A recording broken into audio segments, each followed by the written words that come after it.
গণতন্ত্রের একটা সংজ্ঞা পড়েছিলাম যে government of the people, by the people, for the people.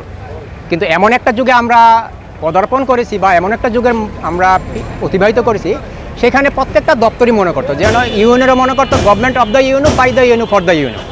সচিবরা মনে করতো গভর্নমেন্ট অফ দ্য সচিব, বাই দ্য সচিব, ফর দ্য সচিব। প্রশাসন মনে করতো গভর্নমেন্ট অফ দ্য প্রশাসন, পুলিশ প্রশাসন, বাই দ্য প্রশাসন, ফর দ্য প্রশাসন। ডিসিরও একই কায়দা, সবারই একই কায়দা, government of the DC, by the DC, for the DC. মানে তারাই সরকার গঠন করছে, তারাই সরকারের জন্য, তারাই সরকার সব। এত বড় আস্পর্ধা কোথায় পায় একটা সচিব, একটা উপদেষ্টার আদেশকে অমান্য করা? শিক্ষা সচিব এত বড় সাহস কোথায় পায়? কে ওনাকে দিল? আমি চাই শুধু শিক্ষা সচিবকে অপসারই নয়, ওনাকে আইনের আওতায় আনা হোক এবং আজকের যে উদ্বুদ্ধ পরিস্থিতিটা, এটা যেন উনি সম্পূর্ণ দায়ী। কে কাঠগড়া দাঁড় করানো হোক এবং যথাযথ পদক্ষেপ নেওয়া হোক। কিন্তু না, এটা আধুনিক বাংলাদেশ, এটা স্বাধীন বাংলাদেশ।